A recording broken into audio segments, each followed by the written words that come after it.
우리는 지난주에 그리스도의 생활이라는 말씀을 받았습니다. 세상 속에서의 국민으로서, 국가에 속한 국민으로서 그리스도의 삶이 어떠해야 하는가라는 것이었죠. 당연합니다. 하나님을 두려워하는 마음으로 우리가 마땅히 있어야 될 제자리를 찾아가야 하는 것이고, 그리스도 예수 안에서 죄에서 사망에서 자유하게 되었기 때문에 하나님 말씀 안에서 자유함으로 살아야 하는 것이고, 하나님의 종으로 우리는 살아야 되기 때문에 하나님의 종으로 살 때 하나님을 사랑하고 이웃을 사랑하며 진정한 세상의 빛과 소금이 되는 것이 그리스도의 생활이다라는 말씀을 받았습니다. 오늘 본문인 빌립보서는 바울이 로마 감옥에서 기록한 옥중서신으로 빌립보 교인들에게 보내는 편지입니다. 빌립보서를 많이 읽으셨던 우리 성도님들은 잘 아시겠지만 바울은 빌립보 교인들에게 애틋한 마음을 가지고 편지를 하고 있는 것을 볼 수 있습니다. 그 애틋함 가운데 바울은 예수 그리스도 안에서라고 확실하게 말하고 있습니다. 빌립보 교회의 역사적인 배경을 보면 우리가 좀 더 자세하게 알 수 있습니다. 빌립보라는 이름을 얻게 된 배경인데요. 빌립보라는 이곳의 지역은 에게해라는 곳에서부터 16km 정도 내륙 지방에 위치하고 있는 곳이었습니다. 원래 이름은 작은 우물이라는 뜻으로 크레니데스라는 이름이었습니다. 그런데 BC 356년경 마케도니아 왕 필립 2세가 많은 사람들을 그곳으로 이주시키면서 그 도시를 확장하고 증축하면서 자기의 이름을 따서 빌립보라고 칭하게 된 것입니다. 그래서 그때부터 계속해서 빌립보라는 이름으로 그 도시는 이제는 빌립보라는 이름을 어떻게 보면 굳건하게 다지게 된 것이죠. 그리고 많은 시간이 흘렀습니다. BC 42년경이죠. 로마 시대입니다. 이 빌립보라는 도시는 정말 어떻게 보면 이제 오랜 시간을 거쳐 아주 중요한 위치를 담당하게 되어 있는데, 이 모든 설명을 하는 이유가 있습니다. 조금 역사적인 건데 잠시 설명하면 이렇습니다. 삼두 정치 잘 아시죠? 로마 시대에 이제 왕 다음에 삼두 정치로 세 명의 어떻게 보면 권력자들이 정치권을 잡게 되는 그러한 시대입니다. 어떻게 보면은 이 삼두 정치를 통해서 로마 공화주의자 그 안에 있는 세력들과 전쟁이 일어나게 되는데, 이것이 바로 빌립보 전쟁이라고 합니다. 그래서 이 삼두 정치 동맹자들이 승리하게 되고, 그리고 계속해서 이어져서 이 삼두 정치 세 명의 어떻게 보면 권력가들이 계속 이 세 명의 힘을 유지한 것이 아니라 한 명이 약해지게 되고, 그리고 나머지 두 명이 싸우게 되는데, 결국에는 한 명이 이기게 되면서 악티움 전쟁을 통해서 옥타비아누스가 안토니우스를 패퇴시키면서 로마의 이제 어떻게 보면 단독 전치가 시작됩니다. 그리고 나서 그의 퇴역한 군인들을 빌립보로 이주시킵니다. 여기가 가장 핵심입니다.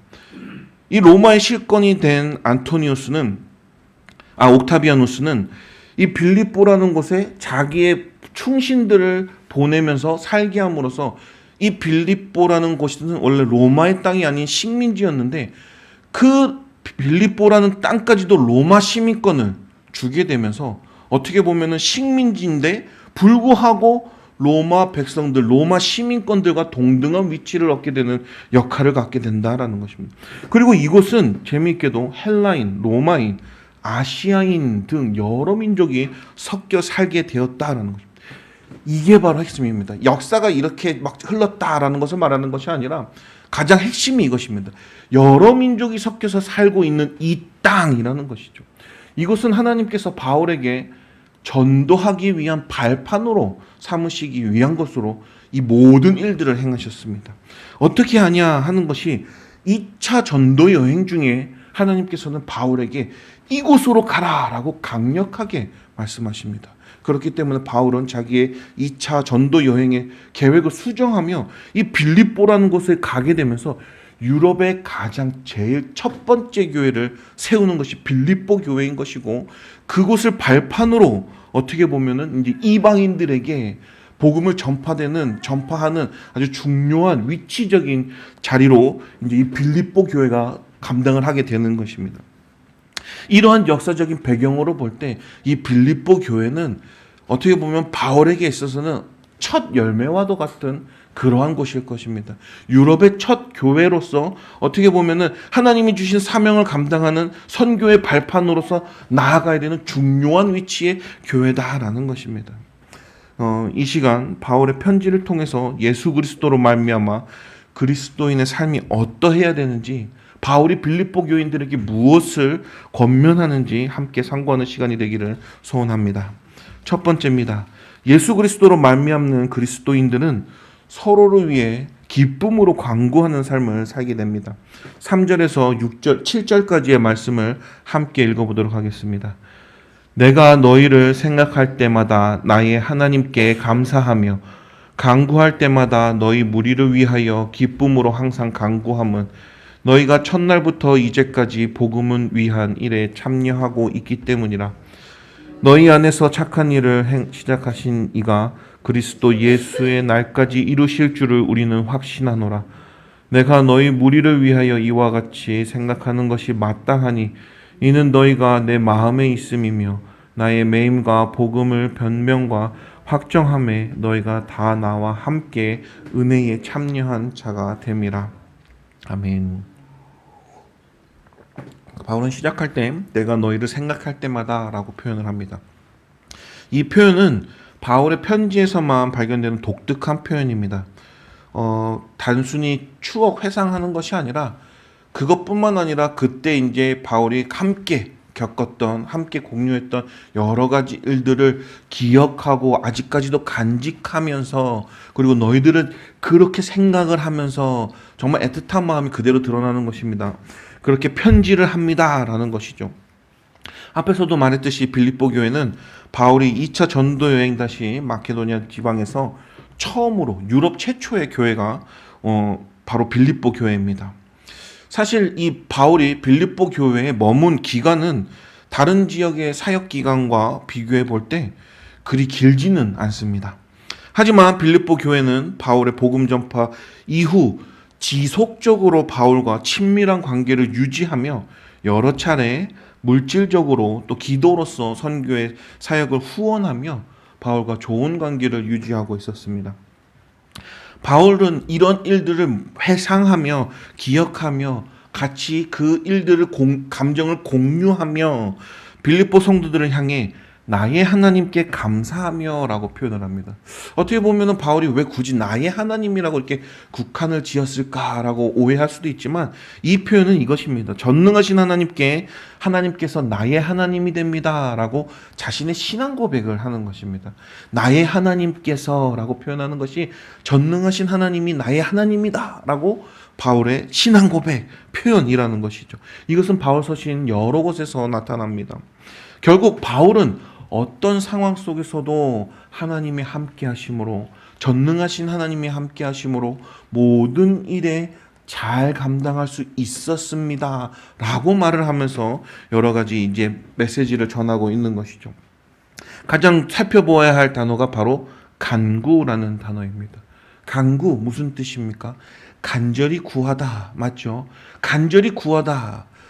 그냥 단순히 간절히 구하다라는 것이 아니라 하나님께 간절히 구한다라는 것은 기도한다라는 것인데, 잊지 않고 기도하고 쉬지 않고 기도하고 계속해서 기도하는 것을 말하는 것입니다.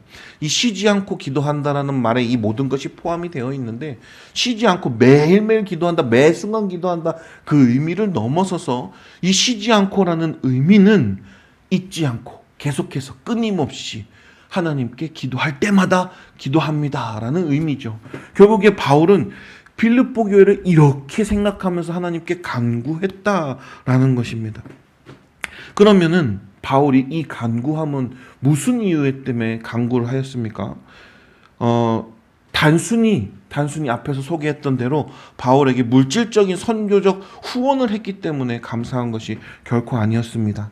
5절에 보면은 나와 있는데 이렇습니다. 너희가 첫날부터 이제까지 복음을 위한 일에 참여하고 있기 때문이라 라는 것이죠. 그리고 그게 언제까지인가 보았더니 너희 안에서 착한 일을 시작하신 이가 그리스도 예수의 날까지 이루실 줄을 우리는 확신하노라. 예수님께서 재림하실 때까지 그 일이 계속해서 이어진다라고 말을 하고 있는 것이고, 또 계속해서 말합니다. 내가 너희 무리를 위하여 이와 같이 생각하는 것이 마땅하니 이는 너희가 내 마음에 있음이며 나의 매임과 복음을 변함과 확정함에 너희가 다 나와 함께 은혜에 참여한 자가 됨이라. 즉 빌립보 교회의 성도들은 바울과 함께 기도로서 물질적으로서 선교의 일에 동참하고 끝까지 동참하고 있기 때문에 라고 말을 하고 있는 것이죠. 그런데 이것이 가장 중요한 핵심은 여기에 있지 않습니다. 바로 여기에 예수의 날까지 너희 안에서 착한 일을 시작하신 이가 라는 이 문장에 있는데, 이것이 무슨 뜻이냐면 하나님께서 빌립보 교인들에게 좋은 때에 바울을 도와라 라고 말씀하시지 않으셨다라는 겁니다. 너희가 먹고 살 때, 좀 편안할 때, 재정이 될 때 도와라 라고 말씀하신 것이 아니다라는 것입니다. 즉 빌립보 교회는 바울에게 보낼 때, 물질적으로, 기도로, 여러 가지 모든 것으로 후원할 때 내 상황과 내 여건에 따라서 하는 것이 아니라 작정한 그대로 항상 하나님 앞에 모든 것을 드렸다라는 것을 알게 되는 것이죠. 그리고 바울은 또 한 가지, 바울은 이것입니다. 바울이 내가 사도이기 때문에, 내가 하나님의 일을 감당하는 선지자이기 때문에 간구한다라는 것이 아니라, 그뿐만 아니라 바울 또한 예수 그리스도 안에 있기 때문에 라는 것입니다. 그렇기 때문에 오늘 본문의 말씀, 오늘 설교의 제목이 예수 그리스도로 말미암아라는 것이죠. 바울의 기뻐함으로 간구할 수 있었던 이유와 빌립보 교회의 성도들이 계속해서 바울을 후원할 수 있는 모든 이유는 서로를 바라보고 바울이 잘하고 있나?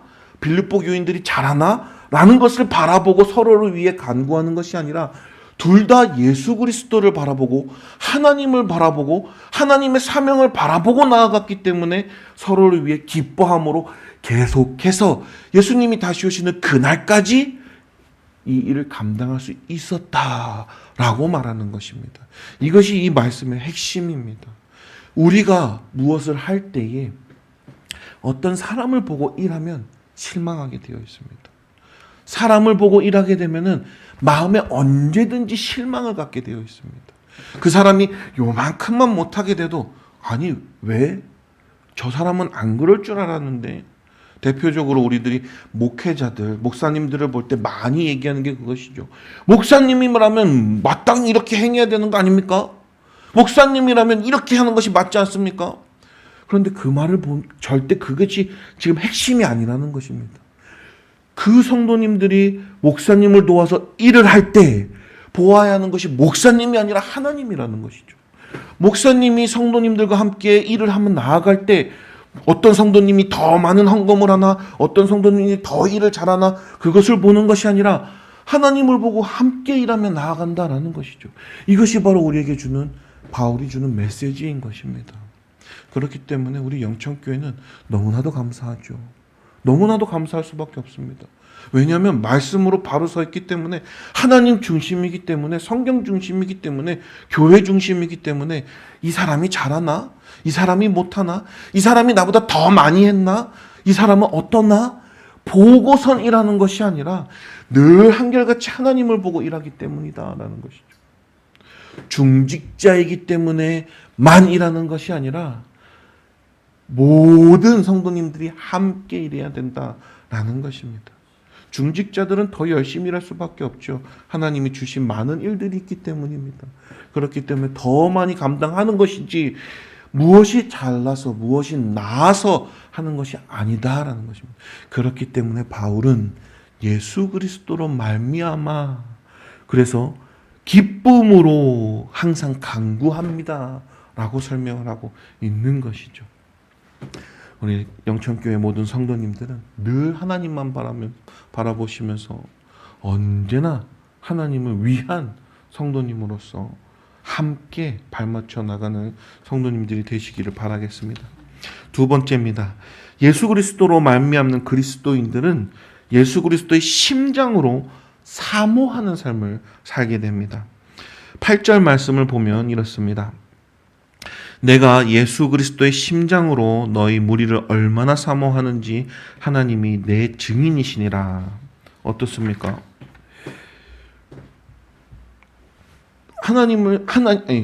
예수 그리스도의 심장으로 너희를 사랑한다라고 바울이 기록하고 있는데 이 이유가 있습니다. 왜 그럴까요? 바울은 이미 많은 지역을 돌아다니면서 선교 사역을 감당했습니다. 그러면 바울이 빌립보 교회만 사랑하는 것이 아니라 모든 교회, 모든 그리스도인들, 방문하지 않았던 모든 하나님의 백성들까지도 사랑한다라는 것입니다. 그렇기 때문에 특별히 심장이라는 표현을 썼습니다. 심장 어떻습니까? 우리 몸속에서 가장 중요한 역할을 하죠. 이 심장이 뛰어야지만 이 손끝에까지 피가 전달이 됩니다. 심장이 한번 땅 뛸 때 온몸에 피가 다 돌게 되어 있습니다. 만약에 그 심장이 고장나서 만약에 피가 가지 않게 되면은 어떻게 됩니까? 어떻게 보면 그 부위는 괴사하게 되어 있죠. 썩게끔 되어 있죠. 피가 통하지 않게끔 되면은 상하게 되어 있습니다. 그렇기 때문에 심장이라는 말은 굉장히 중요한 단어입니다. 그래서 심장이라 예수 그리스도의 심장으로 너희 무리를 사모한다라고 표현을 하는 것은 모든 하나님의 교회에 속한 그리스도인들을 다 사랑합니다. 그리고 이렇게 사랑해야 됩니다. 이 중요한 말이, 사랑은 우리가 늘 봐왔지 않습니까? 하나님의 사랑, 아가페 사랑, 여러 가지 사랑들을 볼 때 하나님의 사랑이 위대합니다라고 표현할 수밖에 없는 것은 하나님이 사랑 그 자체이시기 때문이죠.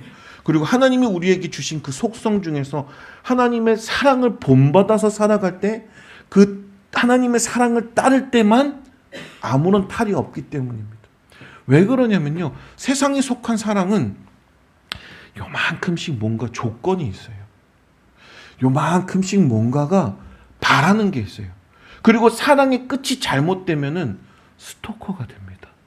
짝사랑이 요즘에는 잘못된 짝사랑의 결과가 스토킹이라고 말하지만 예전에는 짝사랑 운치 있고 그랬지 않습니까? 그래도 이 사랑은 어찌됐건 하나님의 사랑을 따라서라는 것입니다. 그렇기 때문에 예수 그리스도의 심장으로 사랑합니다라는 것을 강조했던 것입니다. 그렇지 않으면 편협적인 사랑을 하게 된다는 것이죠. 그렇지 않으면 내가 원하는 대로 사랑을 한다는 것이죠. 예수님은 이 땅에 오셨을 때 생명을 주셨습니다. 이것이 바로 하나님의 사랑의 성취이시고 예수 그리스도의 사랑의 완전한 본보기, 보이심이라는 것입니다. 누가 나를 위해서 대신 죽는다? 결코 쉽지 않습니다. 누가 나를 위해서 대신 무엇을 해주고 아무 조건 없이 오히려 나에게 더 많은 것을 준다? 이해할 수 없습니다. 왜냐하면 우리는 죄인이기 때문이죠. 그런데 예수 그리스도를 보니 그것이 가능하다라는 것입니다. 하나님의 계획을 보니 그것이 가능하다라는 것입니다.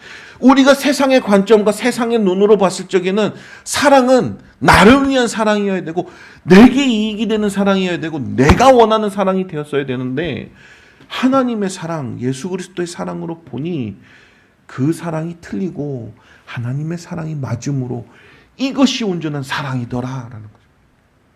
그랬을 때 어떡합니까? 바울이 감옥에 갔다. 쉽게 말하겠습니다. 이런 비유를 쓰면 안 되긴 하지만 목사님이 감옥에 갔다. 어떻게 하시겠습니까? 당장에 말이 많습니다. 이 목사님이 뭐 어땠네, 저쨌네, 무슨 잘못을 했네, 뭐가 잘못했네. 분명히 무슨 잘못을 했을 거야. 그런데 그게 아니라는 것입니다.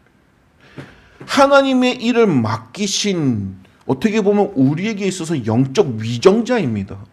목사님께서 그 일을 행하셨을 때 세상의 기준으로 잘못돼서 그렇게 됐을지언정 그 목사님을 핍박하고 욕하고 그게 아니다라는 것이죠.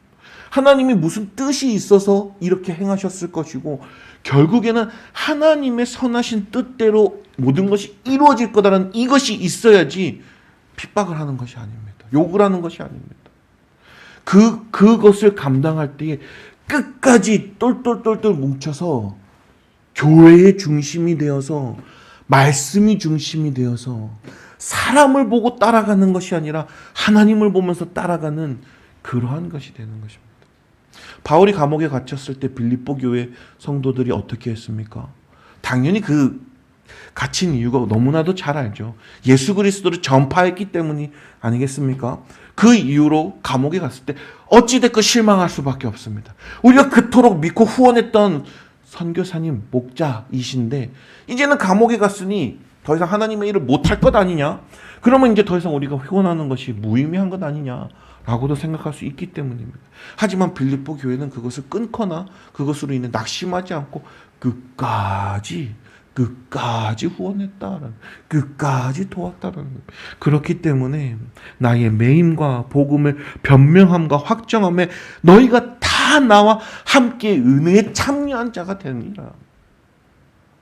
우리가 선교헌금을 하지 않습니까?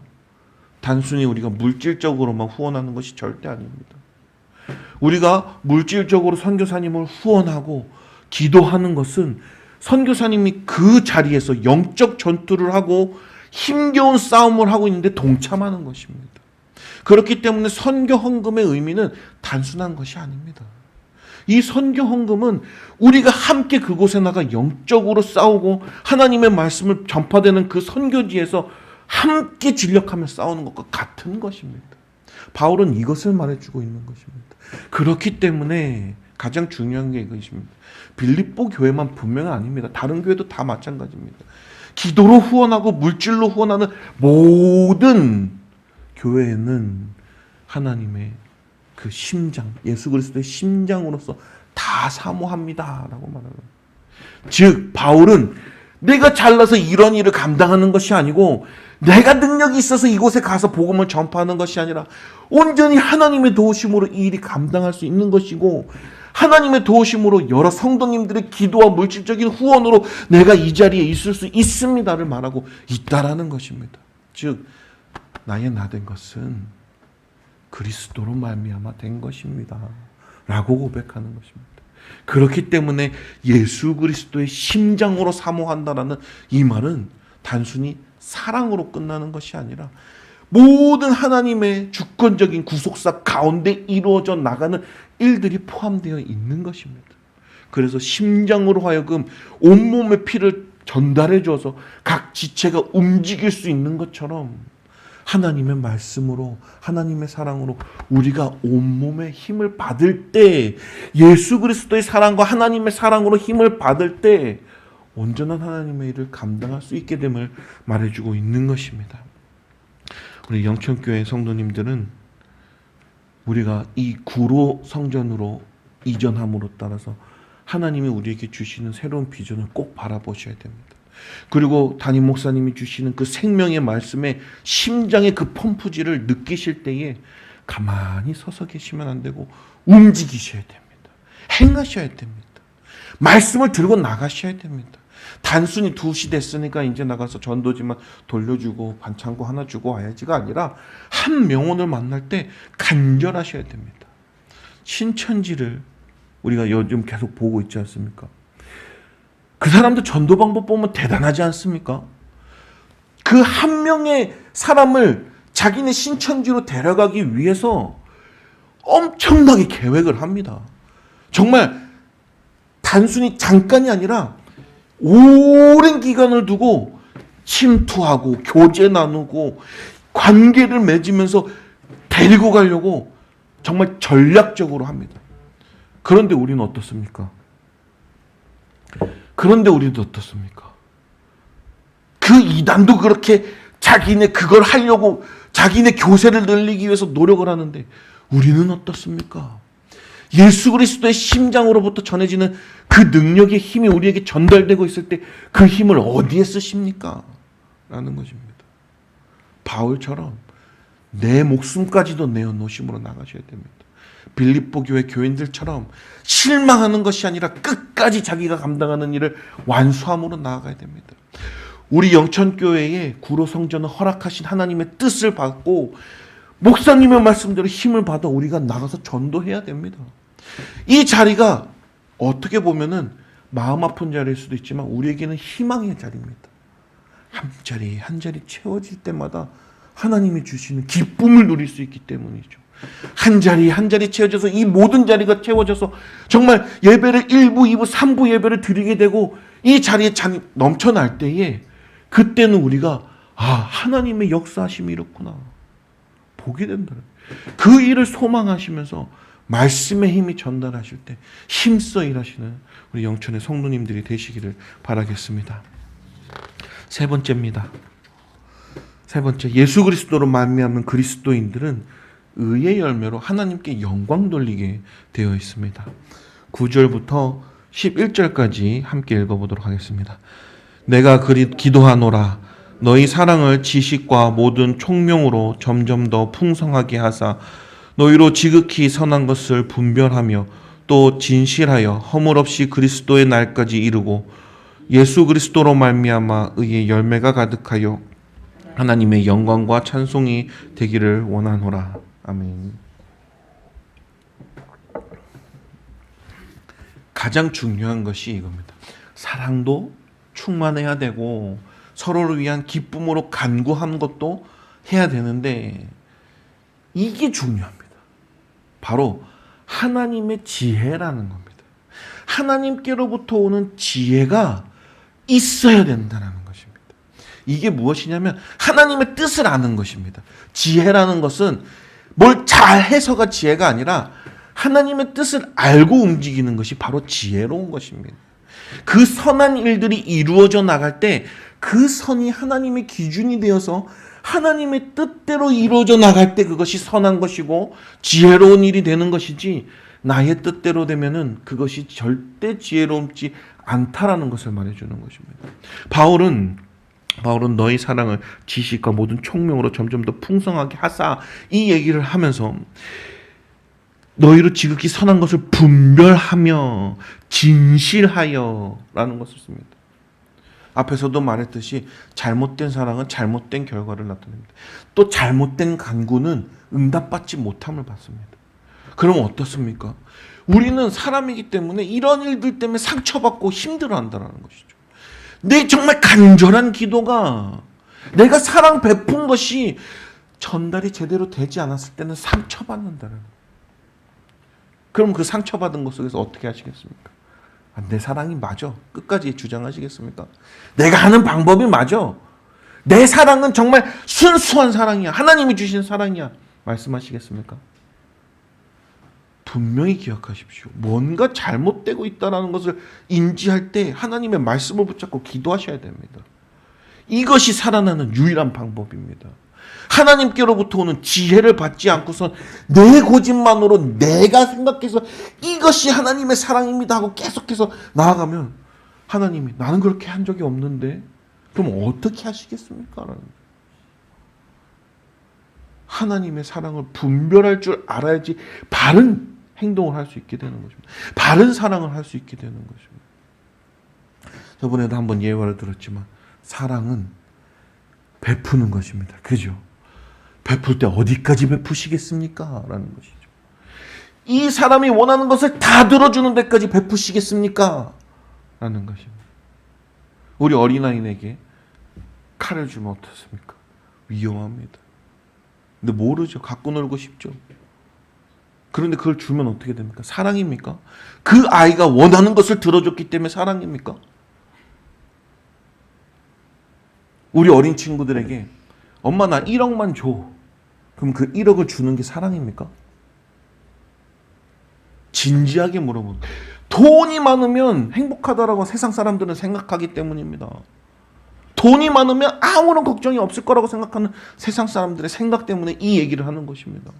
그렇기 때문에 내 사랑하는 자녀들에게 많은 것을 물려주려고 하는 것이 사람들의 기본적인 죄인의 특성이자 모습이기 때문입니다. 요즘 대형 교회들이 세습을 하는 거에 있어서 문제가 무엇입니까? 사실 세습이 문제가 아닙니다. 저는 그렇게 생각합니다. 세습은 문제가 안 돼요. 하나님의 일을 대를 이어서 한다는 건 너무나도 감사한 겁니다. 그런데 잘 보면은 그것이 영적 은혜로서 지혜로서 영적 말씀으로서 이어가는 세습이 아니라 돈이라는 거예요, 돈. 그렇기 때문에 세상 사람들이 세습을 가지고 뭐라고 하는 것입니다. 개척교회가 세습한다고 해보십시오. 누가 손가락질합니까? 누가 뭐라고 합니까? 오히려 박수치고 격려합니다. 그 많은 힘든 일들을 아버지의 뒤를 이어서 나아가는 훌륭한 목사님이 되는 것이죠. 그런데 대형교회 왜 손가락질 받습니까? 돈 때문에 그런 것이죠. 그러면 대형교회 목사님들이 아들들에게 무엇을 물려주는 것이 마땅한 것입니까? 교회를 물려주면서 돈을 물려주면서 아이고 잘 먹고 잘 살아야지 내 아들이 내가 사랑하니까 그래도 내 아들이니까 잘 살아야지 하는 마음으로 세습하는 것이 돈을 주는 것이 사랑입니까? 라고 물어보는 것입니다. 아들을 사랑하면 진리의 말씀을 주어야 하는 것입니다. 우리의 자녀들을 사랑하면 그 나이에 맞는 것을 주어야 하는 것입니다. 그 영적으로 깨어있는 것을 주어야 하는 것. 쓸 줄도 모르는 아이에게 1억을 주면은 그 아이에게 꼬이는 것은 누구겠습니까? 인신매매범 아니겠습니까? 아니면 그 돈을 어떻게든 빼서 쓰려는 사람들 아니겠습니까? 분별하지 못하는 나이 때 주는 그런 돈은 오히려 독이 된다는 것이죠. 분명히 이것이 무슨 의미를 뜻하는 것이냐? 하나님이 주시는 지혜라는 것입니다. 그래서 지혜롭게 사랑하라라는 것입니다. 이것은 우리에게 너무나도 필요한 것입니다. 그렇기 때문에 우리가 사랑합니다라고 행동할 때에 잘 생각 한번 해보십시오. 그것이 진정한 사랑인가? 사실 제가 이렇게 덩치가 크지 않습니까? 저에게 덩치가 크기 때문에 밥을 2공기 주면은 사랑을 베푼다라고 생각하시겠지만 저는 1공기면 충분합니다. 그럼 2공기를 주게 됐으면 어떻게 될까요? 저는 배 터져 죽는 겁니다. 힘든 겁니다. 그런데 나는 목사님을 사랑했습니다. 표현하시겠습니까? 아니다라는 거. 또 어쩔 때는 배가 너무나도 고파요. 오늘은 2공기 먹어야지 하는데 목사님 1공기면 족하다 그랬으니까 1공기만 줘. 이거는 제가 사람의 변덕을 말하는 것이 아니라 하나님이 그때그때 주시는 지혜를 볼 줄 아는 눈이 있어야 됩니다라고 말하는 겁니다. 하나님과 늘 동행하셔야 됩니다. 하나님의 말씀이 늘 마음속에 있어야 됩니다. 예수 그리스도로 말미암아 행동하는 삶을 살아야 합니다. 그랬을 때 예수 그리스도로 말미암아 나에게 지혜와 지식과 분별할 수 있는 그 통찰이 충분해서 잘못 살아가는 것이 아니라 잘못 행동하는 것이 아니라 하나님의 뜻대로 선하신 대로 행동하는 삶을 살게 된다는 것입니다. 이것이 바로 하나님이 우리에게 원하시는 예수 그리스도로 말미암아라는 것입니다. 사랑하는 우리 영천교회 성도님들, 예수님의 삶을 보면은 우리 방금 말했던 모든 그러한 내용들이 다 나와 있습니다. 예수님은 우리를 위해 지금까지도 간구하고 계십니다.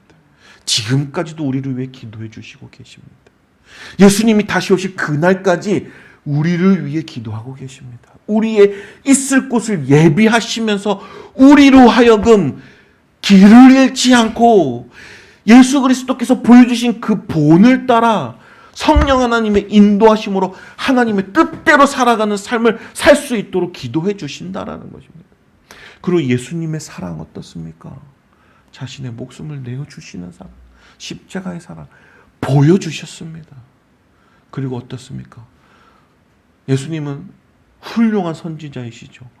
삼위일체 하나님이시기 때문에 온전히 하나님의 뜻을 그대로 우리에게 알려주실 수 있는 유일하신 분이십니다. 오해하지 않고 그 하나님의 말씀을 그 뜻대로 온전히 이해시켜 주시고 설명해 주실 수 있는 유일한 분이십니다. 그래서 우리가 공간복음을 통해서 신약성경, 마태마가, 누가, 요한복음을 통해서 예수님이 어떻게 행동하셨는가를 바라봄으로써 하나님께서 무엇을 우리에게 원하시는가 깨달을 수 있는 것 아니겠습니까? 이 성경은 절대 충돌하지 않습니다. 모든 말씀이 서로 보완하고 있죠. 그렇기 때문에 바리새인들과 서기관들과 율법주의자들처럼 우리가 지금 되지 않고 예수 그리스도의 사랑으로 가르쳐 주신 그 말씀대로 이제는 우리가 살 수 있는 것 아니겠습니까? 무슨 일을 하시든지 예수 그리스도로 말미암아 행하시는 삶이 되시기를 소원합니다. 그리고 예수 그리스도로 말미암아 우리 이웃들을 위해, 우리 사랑하는 영천교회 성도님들을 위해, 내 가족들을 위해 기쁨으로 간구하시는 우리 성도님들이 되시기를 바라겠습니다. 그리고 그리스도의 심장으로 사모함으로써 정말 예수 그리스도의 힘이 온 천하에 다 퍼질 수 있도록 끝까지 진력해서 나아가는 성도님들의 삶이 되시길 바라겠습니다. 그리고 언제나 내가 아니라 예수와 그리스도로 말미암아 예수 그리스도께서 주시는 지혜로 말미암아 하나님께 영광 돌리시는 삶을 사시는 모든 영천의 성도님들이 되시기를 소원합니다. 기도하시겠습니다.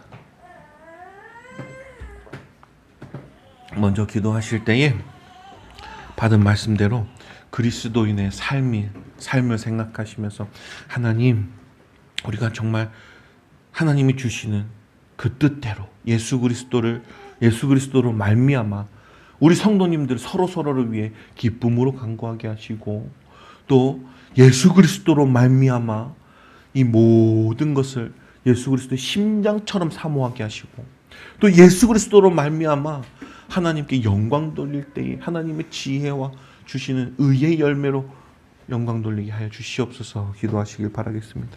기도하시겠습니다.